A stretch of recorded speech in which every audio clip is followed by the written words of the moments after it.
We are ready. Hola a todos, estoy aquí para comunicaros que...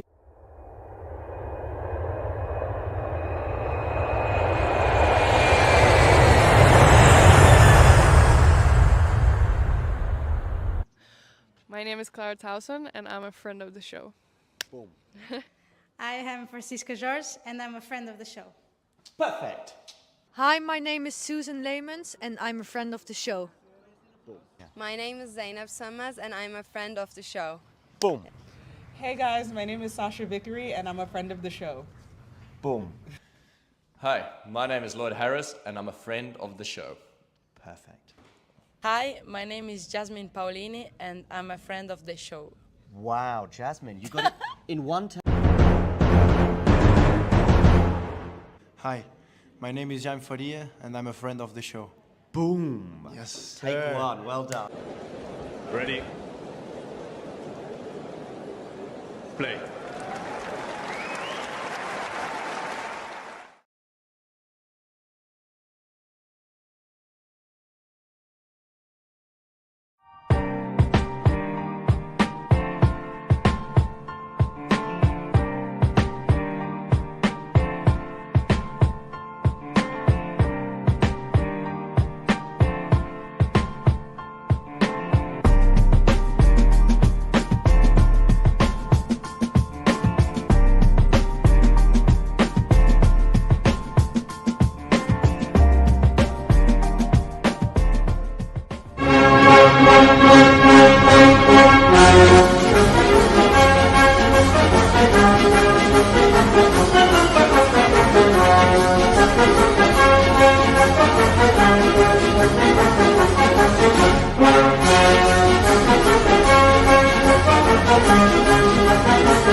Right, shall we just wrap up with our predictions for the WTA Finals? Let's do it. John, you've already given yours, so I'm why going don't you go first? to repeat it for those that don't know, but I kind of boringly went for a Sabalenka win. I think even more boringly, I think I had her beating Iga in the final, which obviously tells you two of the people I have emerging from the group. I think I went Qinwen Zheng to emerge from the group and Jessica Pegula. So I'm probably going for all the sort of favorites, if you like, but ultimately I have Arena winning the title. Yeah. Typical John prediction.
Right, shall we just wrap up with our predictions for the WTA Finals? Let's do it. John, you've already given yours, so why don't you go first? I'm going to repeat it for those that don't know, but I kind of boringly went for a Sabalenka win. I think even more boringly, I think I had her beating Iga in the final, which obviously tells you two of the people I have emerging from the group. I think I went Qinwen Zheng to emerge from the group and Jessica Pegula. So I'm probably going for all the sort of favorites, if you like, but ultimately I have Arena winning the title. Yeah. Typical John prediction.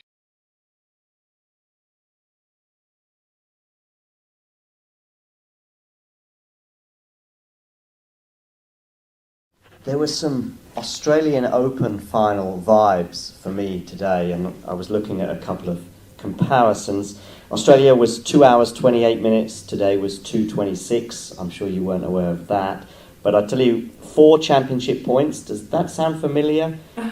And were you thinking of it during that last game? Actually, yes, I was thinking when I was down with the break in the last game, I was thinking, okay, I did it at the Australia Open, so probably I'll be able to get this win this time again, and it's actually helped me to stay focused and to have this belief in myself. And yeah, definitely this match reminds a lot of Australia Open match.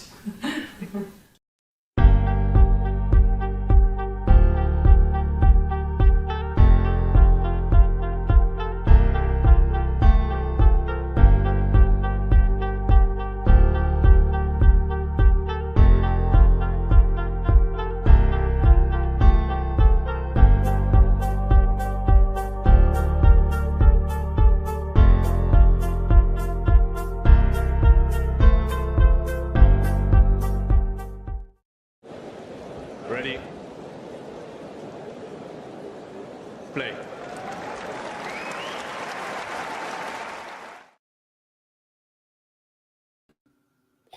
Oh, hello. I thought there was going to be like one more thing. Anyway, never mind. Daria Kasatkina against Świątek. Of course, this is the third match in this group. Kasatkina, of course, coming in as an alternate for Jessica Pegula.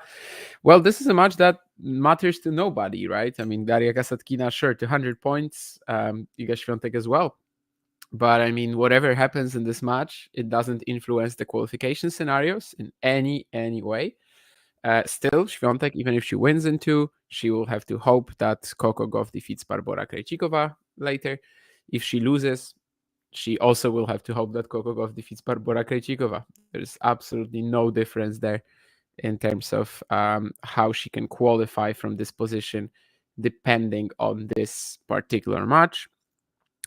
As you can see on the screen, of course, yeah, they've played 6 times, and Kasatkina only won their very first meeting in on grass in Eastbourne, I think, in 2021. After that, it's been like a blowout every single time. Iga won 10 sets. Iga won, I think, all of them 6-3 or easier. So yeah, it would still be pretty massive for Kasatkina to beat her here, considering how their last 5 matches went.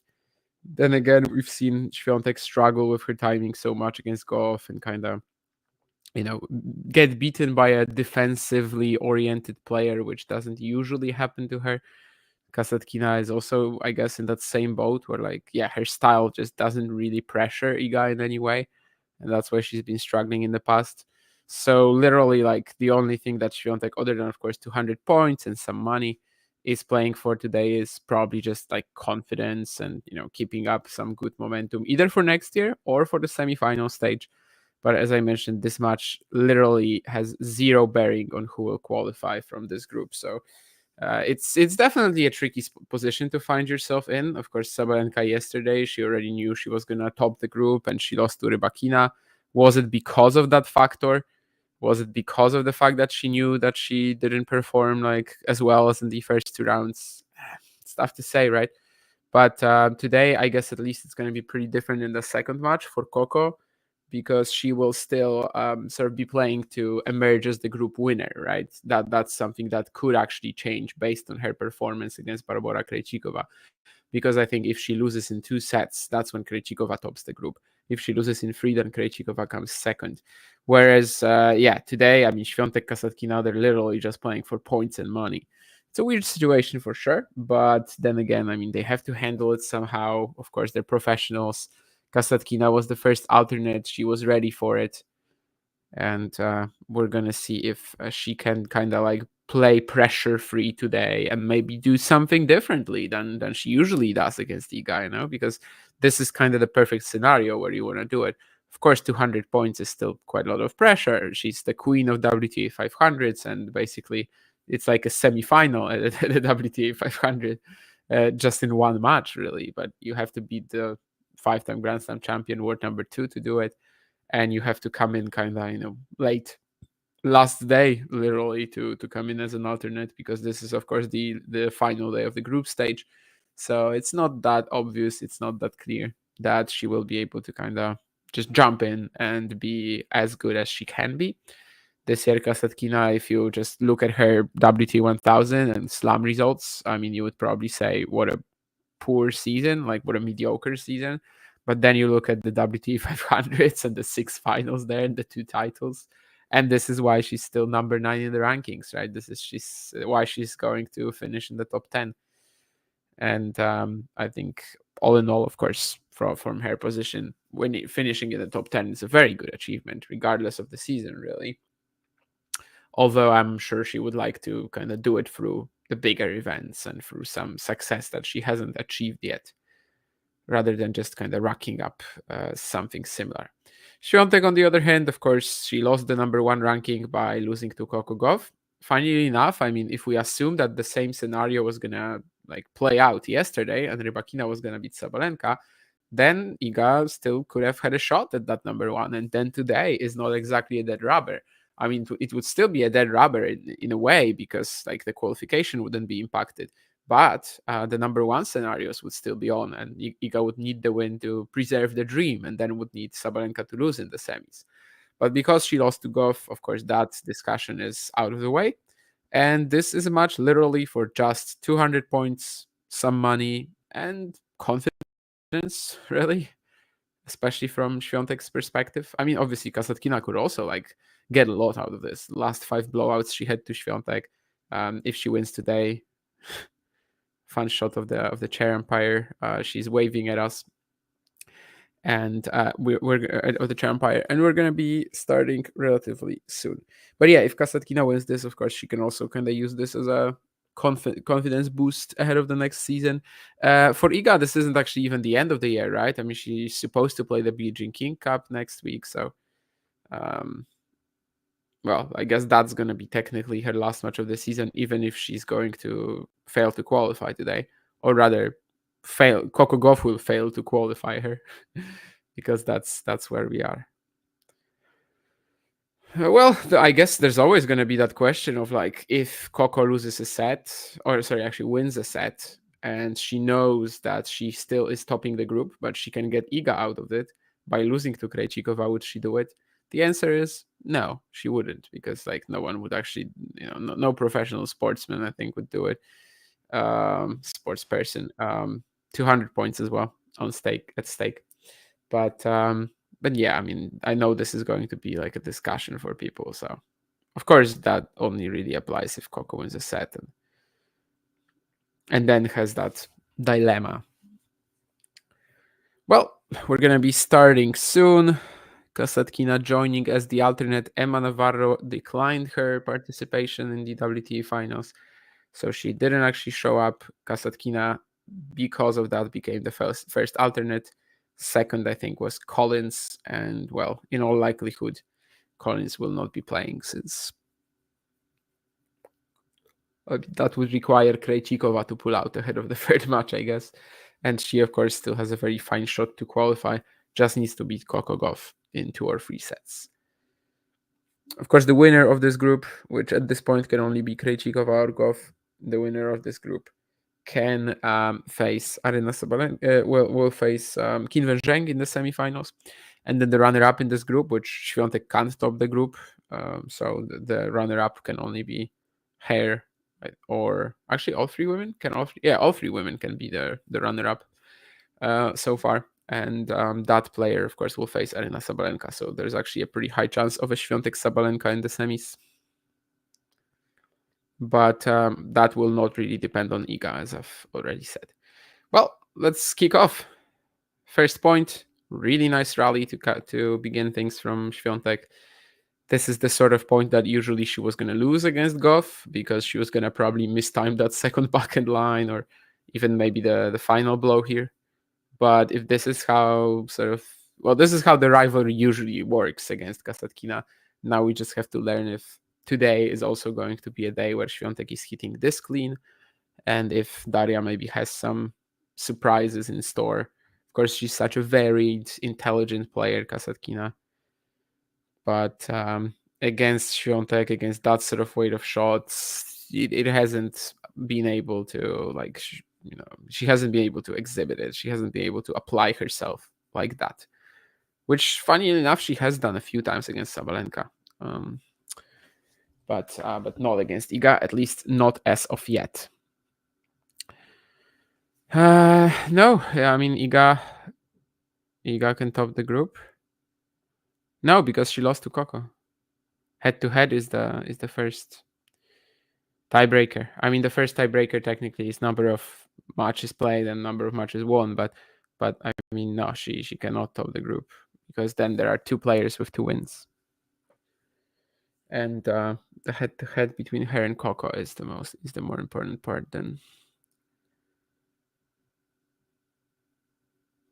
Iga is absolutely playing for nothing here, other than the points, a bit of money, and pretty much just good vibes if she wins and doesn't end on a loss that recently just against a player that recently she's been crushing. Pretty fun stat on our screens as well. Last 5 matches against the top 10, Iga Świątek 1-4. That's quite insane, right? But I guess that must be the case. I mean, that has to be all post RG, right? So you will have that Pegula loss at the US Open there. You will have the Canada Cincinnati losses. And of course, here at the WTA Finals, she's already played. Oh, actually, no, because the Krejcikova win doesn't count, right? Because Krejcikova isn't in the top 10. It's of course very rare to be in the WTA Finals or the ATP Finals and not be in the top 10. But Krejcikova actually belongs in that category now. But yeah, that's all post RG. And I guess the Olympics even counts, right? Yeah. Hi, Terry.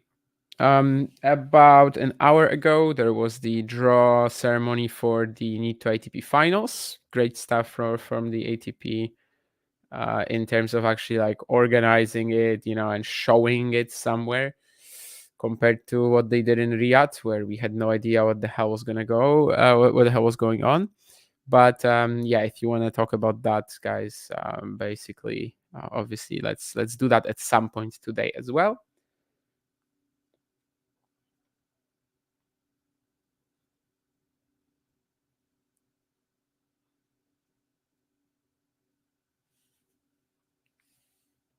Now it's time for the first service game of Kasatkina.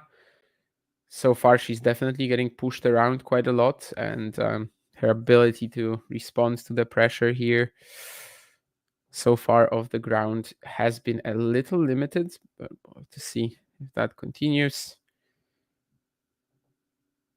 It does feel like Iga is striking the ball very clean so far, but I guess there were also moments in that Coco Gauff match when it felt like, okay, yeah, she's right there, she's gonna find it in no time, and then that actually never materialized, and more errors started creeping in, even in that second set, which was so much more messy than the opener, whereas Coco was incredibly solid in the first set. Second, I think, was just such a mess from both players at times, and she never really maintained that groove over an extended period. And so far, she is definitely finding it in the first 5 minutes of the match. Can she locate the early break is the question. I think this return is right on the baseline, but she tries to slam this inside-out forehand, and it's going to be out. Kasatkina definitely just scrambling for balls so far. She hasn't really had that much to say in these opening exchanges.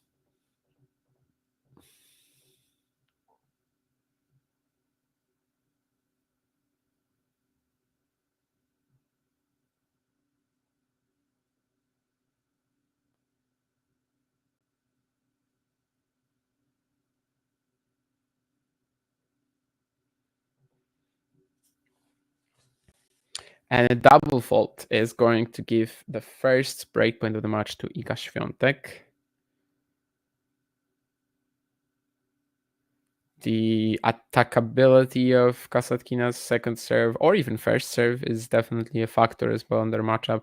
I think Pegula was going to be a trickier opponent for Świątek because, well, she can also, fire away at weak serves. She, of course, has that flat, piercing ball that indoors can do damage, although for some reason Jessie has a horrible record indoors. That's a good save from Kasatkina.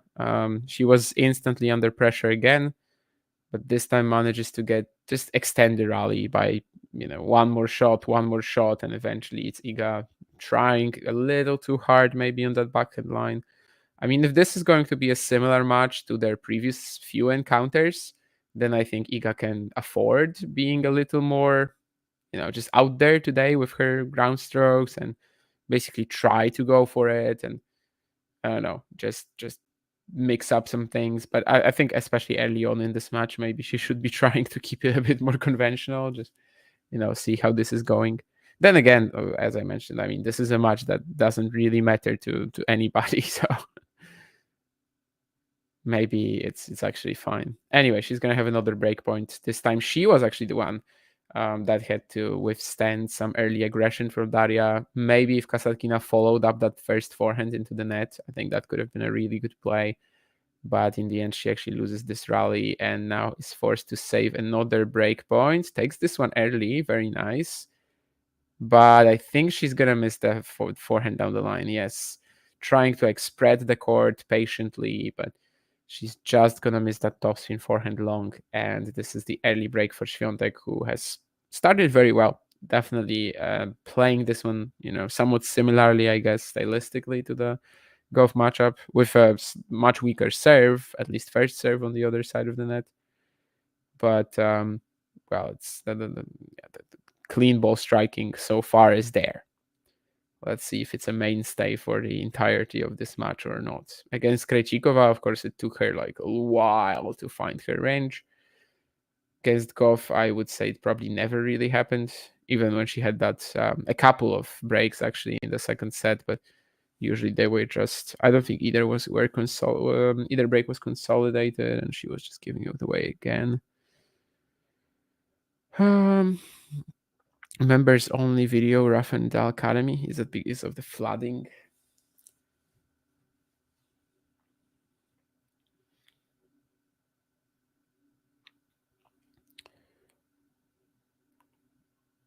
Says a good serve out wide from Świątek to get us to 30 love.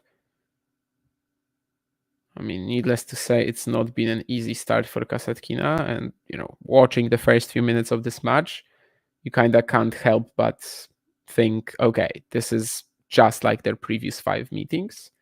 But let's give Daria, some time here as well to potentially change the outcome, change the trajectory of this rivalry. And I don't know. I mean, we, of course, haven't really seen Świątek playing like her best over, let's say, even 30 minutes of play this WTA Finals. So maybe this will not last, but this is, again, just pretty brutal.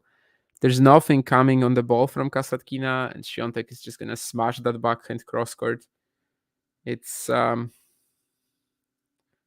yeah, it's just a good representation of what's been happening in this matchup since their first meeting. Maybe if they played on grass again, maybe that's something that could help out Daria. But ever since the next matches that they've played, they were all pretty much a blowout. So far, of course, just the third game. There's still loads of time, but I think Kasatkina needs to be a little more. I don't know. I mean, for her, it's also just like a kind of free chance to try something out, right? Now or never.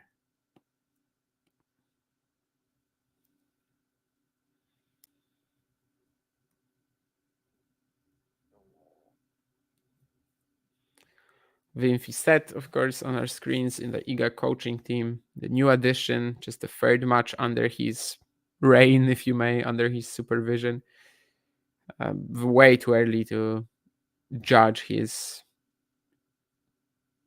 involvement in any way. I think that time will definitely come, like, after the off season and after they've had an extended block.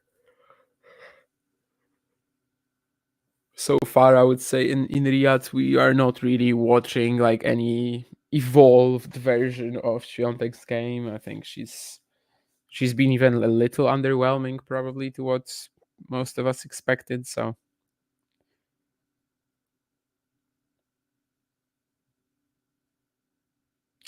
By the way, yesterday I heard a wild theory, which I don't think is true, but I mean, apparently people are like so into this thing that like Świątek, wasn't going to say why she was out for 2 months and didn't play in Wuhan and Beijing, that some people are on the Polish internet are suggesting that she took a trip to the Czech Republic to have an abortion. Yeah. Well, it's kind of like moon landing. Anyway, 3-0 over Świątek. This is actually a pretty good point from Kasatkina. And for Iga to recover so deep from that forehand corner and still find the line, that was a pretty beautiful shot. So 3 games to love, perfect start.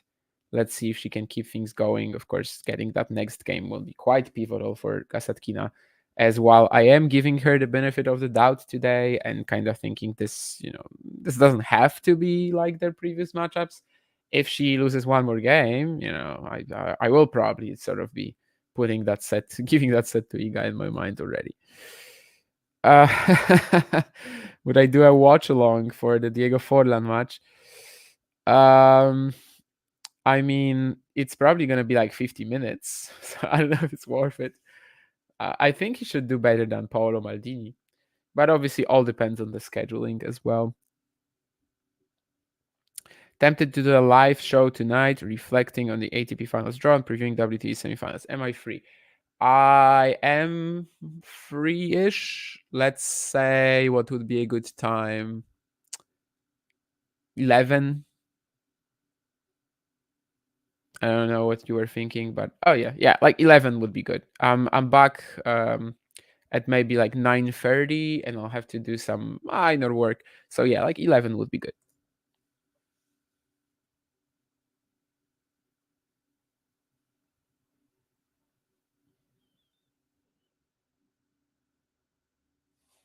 Yeah, we were supposed to do an ATP Finals draw show, I think, but I guess everybody forgot. I mean, I remembered that the ATP Finals draw was going to be yesterday. But then when I woke up, I was just like, I don't know, bothered with other things. And then I just suddenly see people tweeting about it. I mean, to give you a little spoiler, I don't think the draw is like necessarily all that impactful there, given that we have 3 main favorites. But yeah, if we had 4, or if these 3 main favorites could be in one group, then it would have been more important. I guess it was the same thing at the WTA Finals, where we kind of had like 2 main favorites, and obviously they couldn't be in the same group. So, and yeah, Sinner Alcaraz in different groups is important, but then again, like if they're in the same group, they probably qualify anyway, right? That's what I'm trying to say, basically. But we'll talk about it later. So of course, if that show is going to materialize, then definitely inviting you guys. Well, this is pretty brutal because even the net courts are helping Świątek. Just give Kasatkina a break, This return was very lucky for Iga, but now she has 3 break points after another like pulverizing backhand cross court. Yeah, and I guess, I don't know. I mean, I'd like to kind of... It's very tough to do it even on eye test, but having watched that match against Goff, like it doesn't really feel like there's... Okay, yeah, Coco was definitely a little more aggressive, but sometimes it doesn't really feel like Kasatkina is, I don't know, just pushing it on or anything like that. But still, Iga has so much time and just attacks without any real question in her mind here, which probably is actually more that rather than her ball being like so much different than Coco's off the ground. It definitely is different, but then again, I think Iga is just super free today, and that so far, at least, just playing pressure free, and that's maybe making an even bigger difference, because these points, like what she's playing here, especially of that backhand cross, you wouldn't really find that in the Goff match. She would probably like mess up her positioning on the third or second even ball of the rally. That's mostly what was happening. Of course, Coco's serve was also a huge factor there in how she was able to just keep up with Iga even in the patches that when she was playing well, whereas Kasatkina doesn't have anything to like fall back on. But off the ground, it just feels like it's completely different intensity, cleanliness of the timing, and I think it's more mental than it is the ball that's coming from the other side of the net. But especially of the backhand side, of course, Goff has some very nice acceleration that Kasatkina again just doesn't really have in her arsenal. And obviously, you could just easily say that, I don't know, like Kasatkina, 16 minutes in, she's already 0-4 down. Like, yeah, okay, she's not doing anything special. But then again, I don't really know what she's going to have to do here. Probably just keep survive for a bit, keep the score pretty close, and hope that the tension is actually going to start building up a little bit for Świątek. Well, there is a double fault here at 15 love. It's a good return as well from Kasatkina, but once again, she's like directly under fire. And eventually she is going to get an error from Świątek here. This was like moonballing straight up, but that's how pushed she was, like on every single shot. She was basically out of the court and just barely getting her racket on it, but that's fine. As long as it gives her a point, that is fine. 15-30 down. From Świątek's perspective, of course. And after a great serve as well. So yeah, I don't know if that block return will be enough though. Yeah, it won't be. It's just a little too short. I mean, it's not like super short, which could have been uncomfortable. It's just very comfortable for Świątek anyway. Right into where she wants it. Then she puts away the smash, which is pretty difficult actually.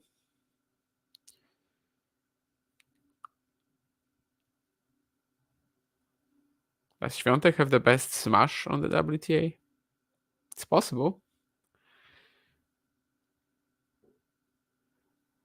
Yeah, again, that there's just not much on this return. I guess maybe that's also the big difference between, like, on paper similar matchups of Kasatkina Goff, I guess, but yeah, a lot of these first serves are just basically sitting up for Iga to attack them, and when she's already in that position, sometimes she's gonna pull off the miraculous save like a second ago, but most of the time it's not going to work.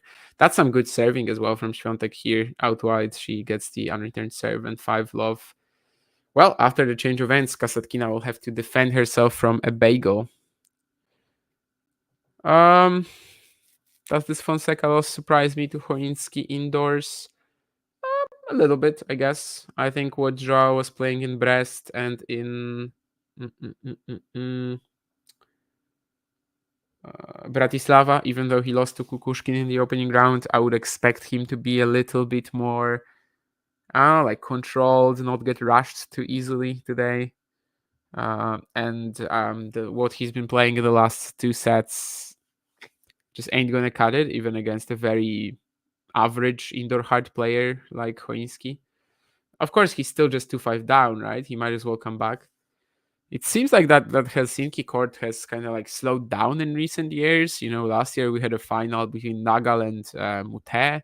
This year, if you watch the match between Arnaboldi and Kukushkin, that was pretty crazy. So this should be actually better for Joao even, I would say. I don't know. I mean, maybe he can still come back. I think Choinski indoors, he obviously has a pretty decent serve, but like it's still well within his ability to come back. But yeah, the backhand he just missed is just, you can't do it when your opponent is serving for the match. A little disappointing. I would say that whereas in Brest and Rouen, he played Bonzi in the quarters, he played Kukushkin in the first round. Like these are kind of expected losses indoors at this stage. But Helsinki, after Choric's withdrawal, like this became an event where you expect a result from him. You expect him to get to that semi-final, probably lose to Virtanen, but yeah, you still expect that result. And yeah, in that sense, I would say it's surprising. Has Iga found the line with this return here? I'm not sure. Let's see who gets the point. It's Kasatkina, so just 3 points away from avoiding the bagel. This is what we're looking at right now in this opening set for Daria.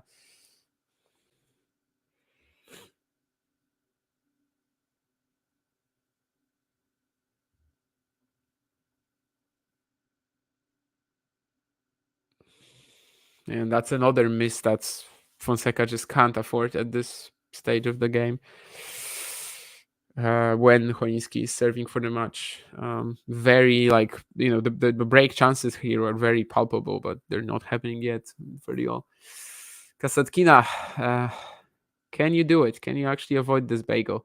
It's a good serve at the Świątek forehand. She shanks it a bit, 30-15.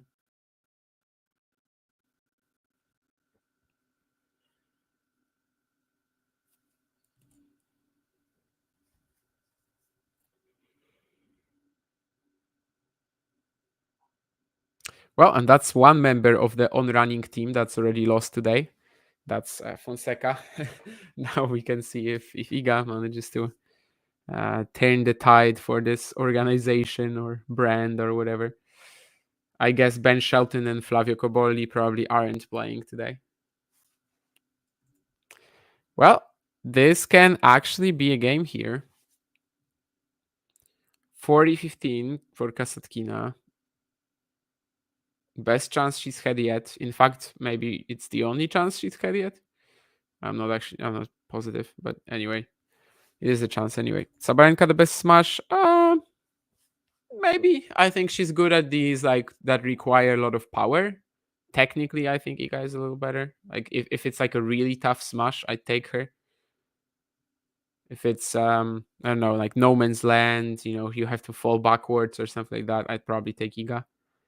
Arena is definitely good at like smashing it, really, though. 23 minutes in, Daria Kasatkina, great second serve on the line there with a lot of slice. She's on the board. She still looks a little flustered, but well, now it's Świątek serving for the set. She will want to clean it up relatively quickly. Let's see if she can do it.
All right, sorry. Anyway, 40-15 Świątek gonna find this forehand line. Kasatkina once again on the move, just trying to defend, and she's gonna find success in it here.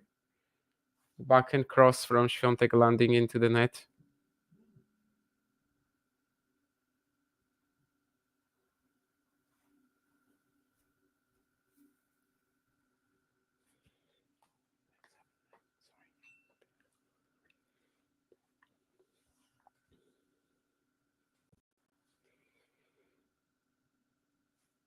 And that's an ace out wide.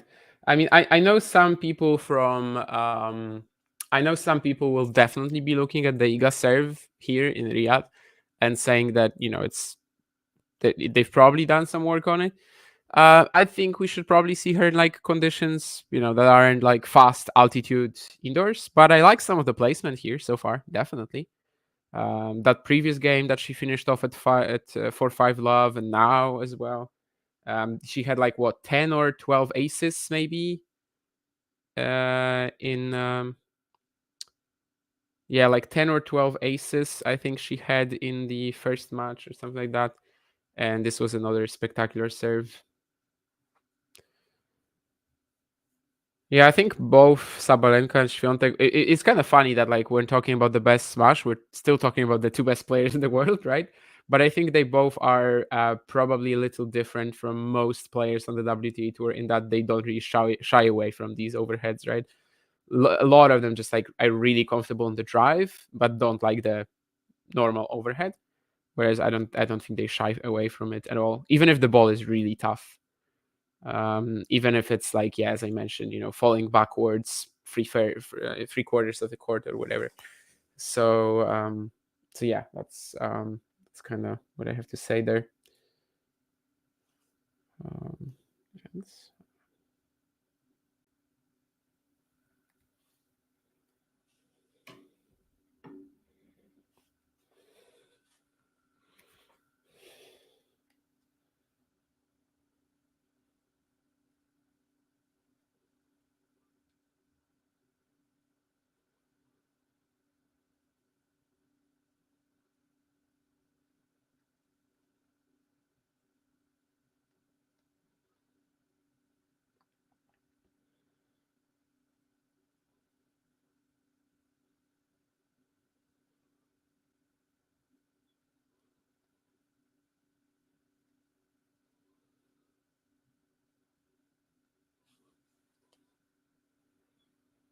Well, Kasatkina serving to begin the second set.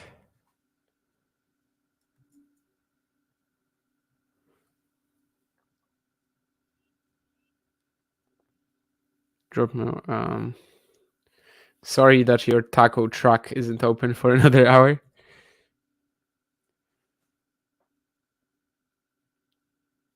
I went to the shop this morning and I got myself like this Christmas themed snack, which is with like apple and cinnamon. And I thought it was gonna last like 2 or 3 days, but I just ate the whole package. So I think I'm done eating for the day.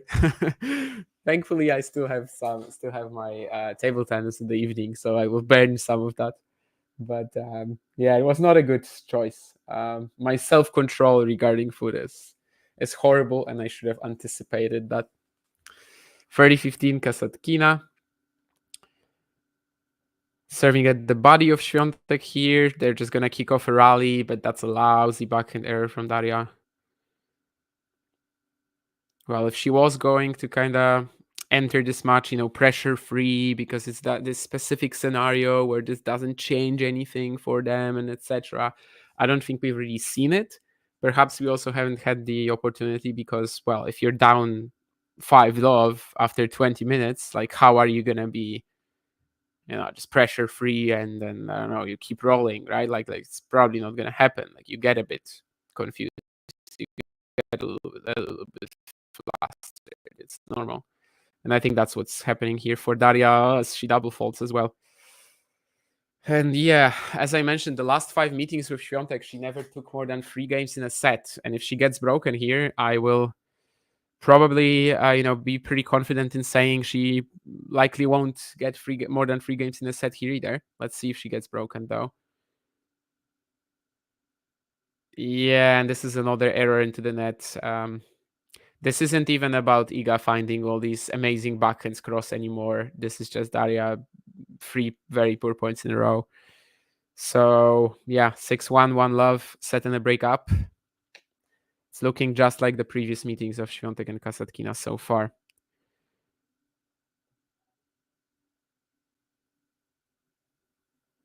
Yeah, it wasn't a cinnamon roll. I'm kind of struggling to describe these things because I don't know how they are called. I know what a cinnamon roll is, but it's like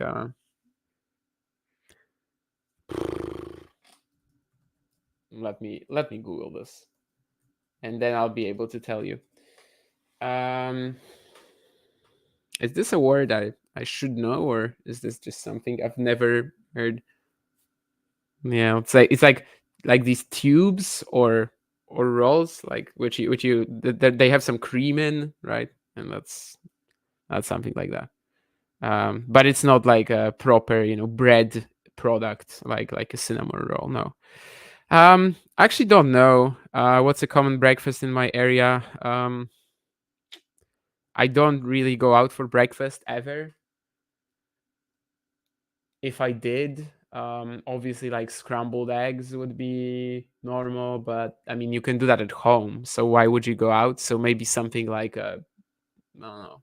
What is something that you can't do at home but you can eat for breakfast? Like some pancakes maybe. I mean you can obviously do you can make pancakes at home, but it's like a little tiring, I guess. Especially the frying process. I don't know. Yeah, I never go out for breakfast. If I do, if I like really need to buy something in the morning, then it's probably gonna be some sort of bakery thing, rather than actual breakfast somewhere. People probably go out for a coffee and then maybe they eat something with it. I don't know. I feel like with breakfast we don't actually have like any specific thing today. I mean here, other than probably eggs. I think eggs in the morning is very popular, but people most likely eat that at home rather than in a restaurant or anywhere.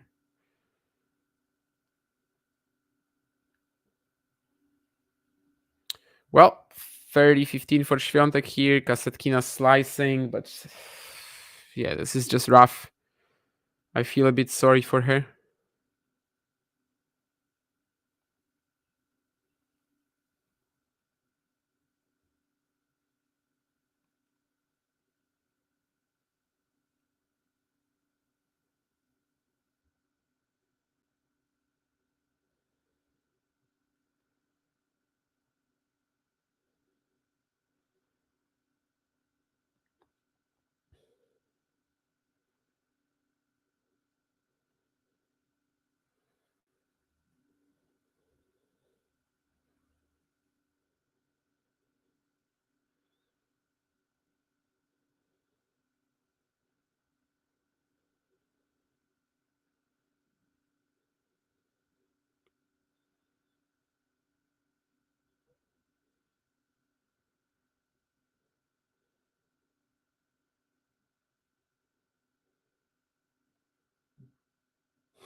And this is another rally where like Kasatkina is barely hanging on, but her ball isn't actually that deep. It isn't actually that imposing. I think this is just so different to how Świątek played against Goff, where these sort of points, like she would never actually be able to finish them off. She would be struggling to find out, just find that finishing blow.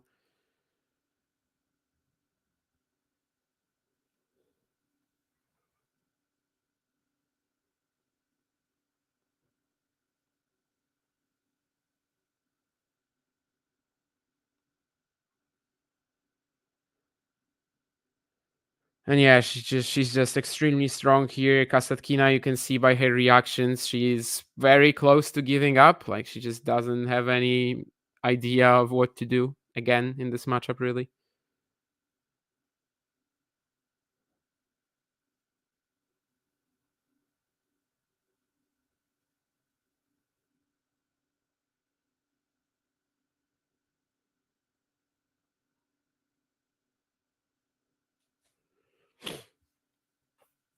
And Love 40 now 3 more breakpoints, as this is a real blowout.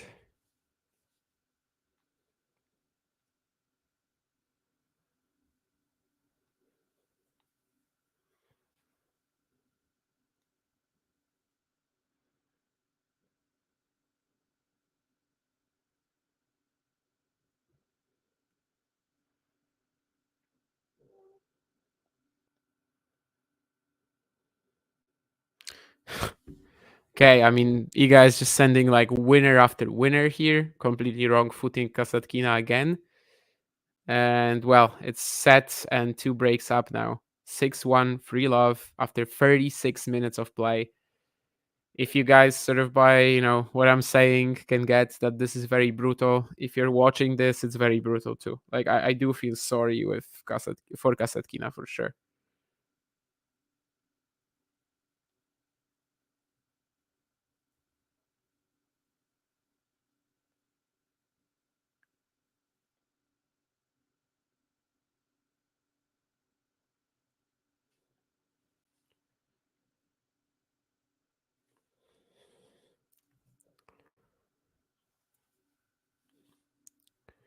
Eggs Benedict, yeah, good. I don't know if it's very popular here, but that's something that I can do at home.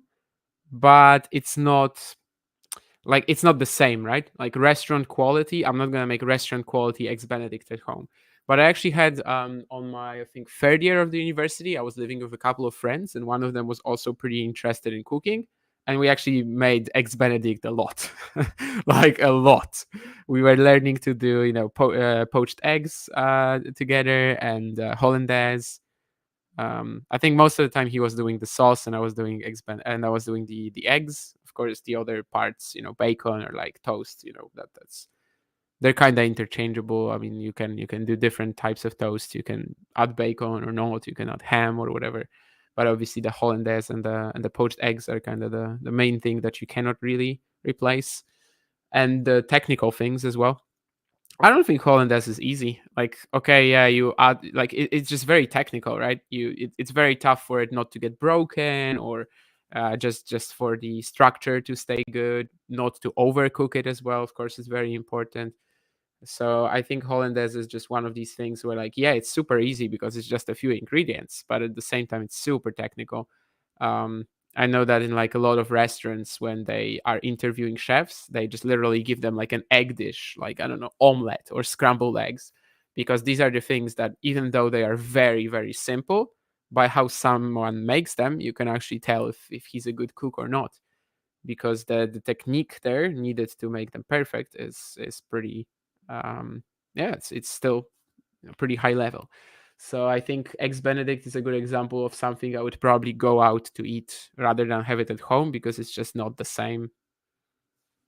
Although I've never actually eaten Eggs Benedict anywhere other than done by myself. So yeah, again, as I just don't really eat out at breakfast, at least. Maybe I don't even eat out at all in general. Well, which would be a bigger shock, Daria or Biden coming back? I think still Biden. And I think he burned his bridges, If Kamala didn't win, then Joe wouldn't have either, I think.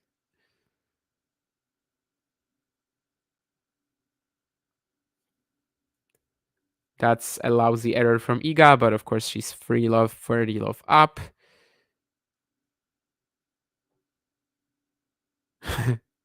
Weekend at Bernie's, yeah. Pretty much. Maybe he's been dead for years and they're just pretending that he's alive, like Paul McCartney.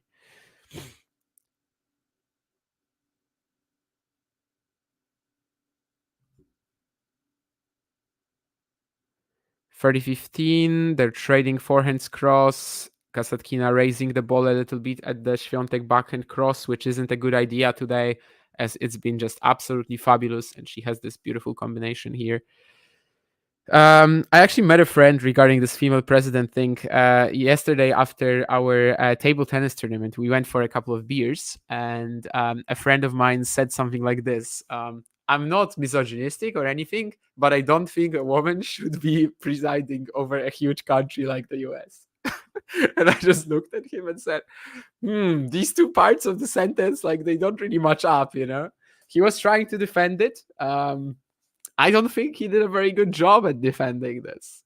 The reasoning was very like generalized and kind of about the way that women compared to men make decisions or something like that. But actually, from his arguments, I would say I'd rather have a woman presiding over a huge country than a man. If you're just kind of maybe more considerate, less likely to act on impulse, then I think that's fine. But well, I didn't think it was a very good argument. Who has the worst one-hander in the top 500? Justin Boulay is not in the top 500, right? I don't want to say Petchy Pericard. I think there are probably some worse ones. Is Shapovalov? No, I mean obviously it's not Shapovalov, but I was just wondering if someone was gonna choose a Petchy Pericard backhand or a Shapovalov backhand, what would they choose? Like, it's still not Tsitsipas either, right? I mean, it's fine on clay. I understand it's pretty poor at the top level, absorbing pace. He doesn't have a slice. He can't return, but I think Kovacevic can slice, and that can take him pretty far. He can also play topspin when he has time. So it's pretty tough to find someone. I mean, Justin Boulay would be a good candidate if he was in the top 500, I think.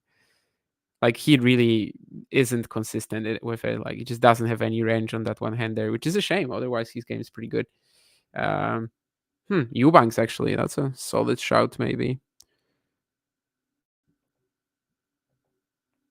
I guess Roca Batalla is fine on clay. I forgot that Davidova. Okay. I forgot that he even has a one-hander. Yeah, I don't see anyone like horrible in the top 500. You know, like Glinka's one-hander is great, I think, for example. Bobrov, obviously, a slice king, but then again, his slice is solid. Kodat topspin's okay as well. Vavasori, obviously, is fine. So yeah, maybe just Chris Eubanks. I don't know if I see a better candidate. But that's also connected to his athleticism, right? I think a lot of the things that Chris cannot pull off are not even because of his technique, but just because he can't get there in time or can't position himself well for a shot. Wow, I mean, this is another backhand cross that Iga just obliterates.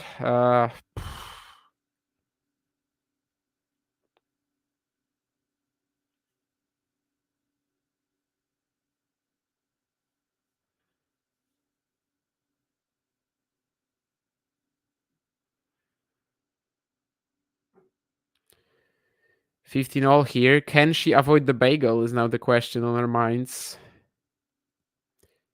I wonder how this match would have looked like against Pegula.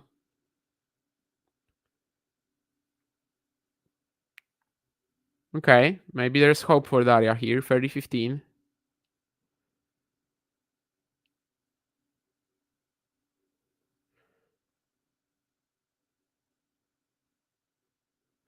I hope you guys saw how Wawrinka is burning Tsitsipas. That's so funny. Because Steph, of course, came out. He quote tweeted Andy Roddick, who posted a video of himself talking on the podcast about how like the 2-week Masters 1000 events are horrible. Steph basically like repeated his arguments more or less, but I mean, he added something from himself. It wasn't one of these like his copy paste things. And then Stan found a video where Steph is talking to someone on the ATP and saying, "This is a fantastic idea. 2-week ATP thousands. Yes, here we go." It's super funny that like Stan must have remembered something like that, or I don't know, maybe had it bookmarked on Twitter. I don't know, but it's just hilarious. I wonder how what sort of personal relationship they have. Of course, had a few battles against each other. Very underrated match at Roland Garros 5 years ago. I think that was incredible. I wish we were kind of mentioning it a bit more often in terms of, I don't know even what, but best matches of the last few years. Then, of course, Stan lost to Roger in the quarters, and Roger to Rafa, and Rafa won the title. But their five setter in the forefront at RG was absolutely fantastic. Double fault from Kasatkina, 40-30. This is the moment when she can finally clinch that game, and so far she's not doing a very good job.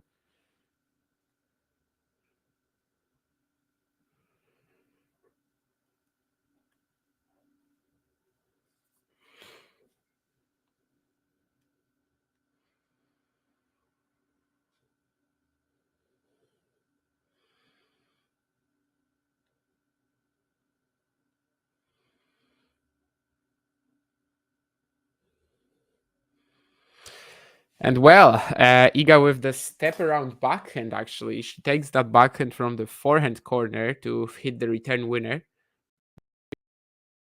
we've got 6-1-4 love and a breakpoint. Her second return winner of the match, Kasatkina also with one of them. And this is a breakpoint that could potentially allow Iga to get a bagel here. The return is in play with some good margin. Fires the backhand cross again. Now line. Kasatkina keeping herself in the point. She's going to slice here, but it's going to float. And it's 6-1-5 love for Iga. And after the change of ends, she is going to serve for the match.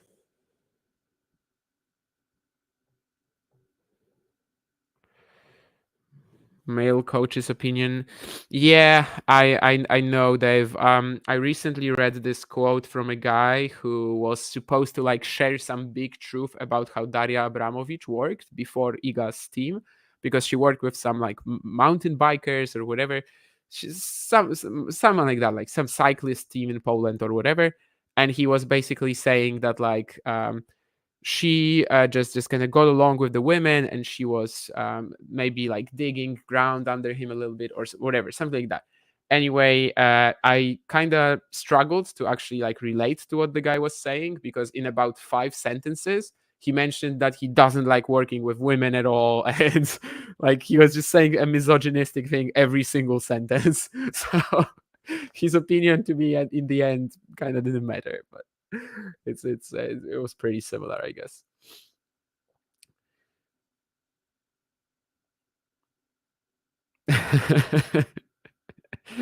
Yeah, Steph and his social media journey will always be pretty fascinating. Poor Dasha getting destroyed. Yes, indeed. Such a weird, unique scenario, right? Where the match doesn't influence the qualification scenarios, but you still play for 200 points, and she's just getting blown out.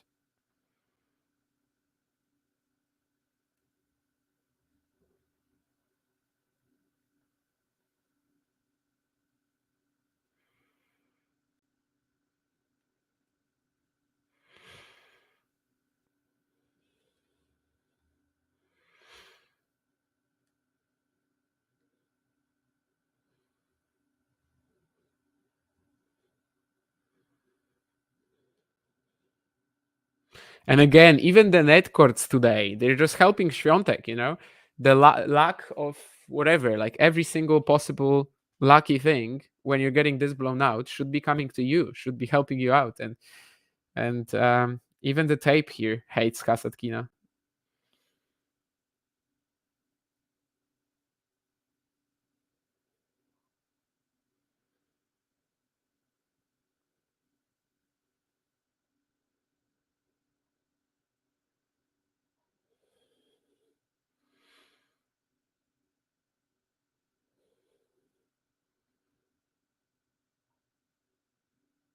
Again, the backhand cross is just way too good from Świątek.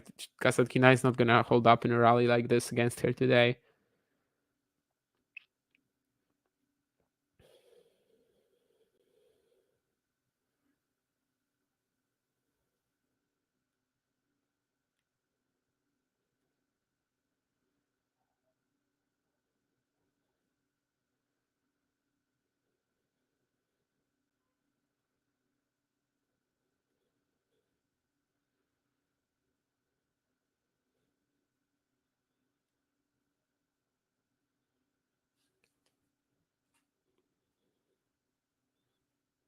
I mean, it's a good kicker, but I guess Daria should be putting this into the court 90% of the time as well. 49 minutes on the clock only as we are arriving at 3 match points for Iga.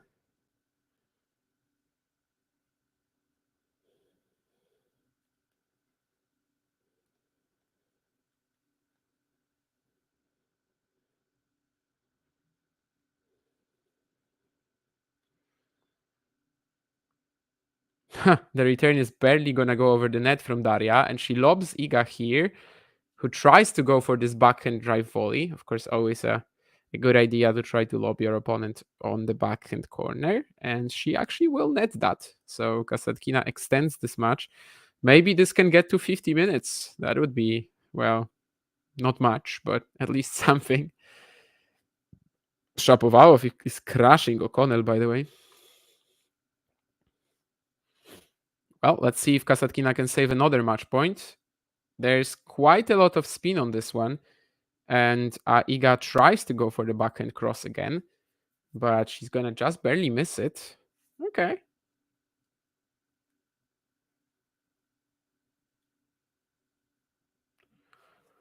Third match point.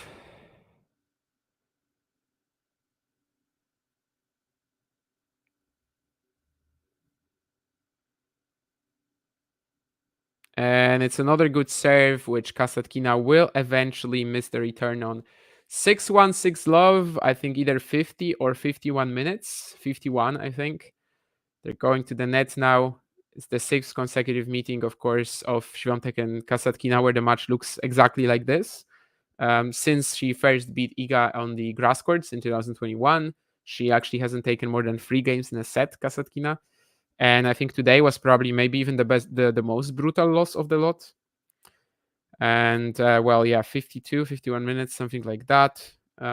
Definitely, I mean, for Iga, it's just a bit of a treat to win this match, and she will be a bit confident, right? Because she played well. Like she was hitting very clean. She definitely liked how little pressure was there from Kasatkina. And I think her serving was really good, just like it's been, well, most of the week. The backhand cross today, I think, stood out so much. And I think it was also a factor in one of the previous matches. But on the other side, on the other hand, I mean, it just doesn't influence her qualification scenarios whatsoever, right? I mean, next up is just going to be Goff against Krejcikova, and she has to rely on Coco winning, which would be a bit wild. I don't know, if she doesn't qualify with a 2-1 record, it's kind of on her, right? She lost to Goff without winning a set. She defeated Krejcikova losing a set, and that's why it would happen. But it depends. We will see. In terms of the rest of the WTA Finals, Goff playing Krejcikova, of course, they still are both. Well, Coco has qualified, but she kinda is playing for something because she can top the group if she wins a set. So at least for a bit of that match, she will be playing for something. Maybe she will have enough kind of fire in her and motivation to play anyway and beat Krejcikova anyway. Of course, we know that these like last rubbers in these group stages, they tend to be a bit weird. Like even if the players aren't tanking per se, it's very tough to bring the same kind of intensity. Thank you guys as well. Of course, it was just an hour, but it is what it is. And what else is there? Thoughts on why we see more drive volleys on the WTA? Yeah, for some reason the players just really love that. Other than the standard volley technique, as you called it, they just aren't comfortable with it whatsoever. I don't know. Maybe they just feel like they have a better grip on the drive. Of course, it's like a bit of a firmer technique. You don't need to actually use the wrist too much. I don't know. Personally, I'm surprised that the difference is that huge. I think that in most cases, if you are comfortable with a regular volley, you should probably play it rather than the drive. Drive should probably stay for like volleys where like you're pretty far away from the net or something like that. That's like when you probably shouldn't use the classic technique, but I don't know. I'm not an expert on this, certainly. Feel a bit sad for Daria. I do as well, but as Kirit says, she got a paycheck and vlog content. Although she would also get vlog content if she just went there as an alternate, which she did anyway, right? But yeah, she still got a good paycheck out of it, which is at least that. Was she like kind of fully ready for this performance? Was she the whole week? Was she thinking, okay, I might play, I have to be in my best shape? I don't know. We don't really have an idea as to how hard she was practicing throughout the week and whether she was thinking this was going to happen. We have to remember that this is the last day. So I think, for how this matchup has been in the past, it's not really that different from their previous meetings. It's a bit of a shame, of course, that she wasn't able to come out and at least give the crowd something, push Iga at least a tiny bit. But yeah, as Dave says, I think Iga kind of needed to take out the loss on someone, and Kasatkina just ended up being the unfortunate person to have to meet her today and to have to play a match like this. Now Iga just has to rely on Coco. We'll see. Maybe she's not going to be in the semifinals at all. I think from the perspective of the event, obviously it would be good to have Sabalenka play Świątek tomorrow and to have Goff playing Zheng. I think that would be the best outcome in terms of like, you know, the biggest names and the biggest stories. But if it's going to be like Sabalenka, Krejcikova, Goff, Zheng, it is what it is. I think Barbora has performed very well so far, so it's not like she would be like someone that's got into the semis by mistake. If she does go on to beat Goff, I think she will have earned it. So definitely watch out for that one. We're gonna have a stream from this at 4 p.m. my time, so 6 p.m. Riyadh, I think. So that's in about 80 minutes. And of course, keep tuning into the content. And as you heard or saw or read in the chat, whatever, there's probably going to be another stream as well in the evening to discuss the ATP Finals draw and the potential semifinals at the WTA Finals. Because, of course, by then we're already going to know who will play whom. And we will have some idea in terms of the potential like predictions and stuff. Anyway, for now, that's it. Pretty short stream, but it was a pretty short match. And I'll see you guys in the evening, probably. Bye. If you enjoyed this video, make sure you hit that like button. Don't forget to subscribe and click that notification bell so you don't miss out on all things tennis.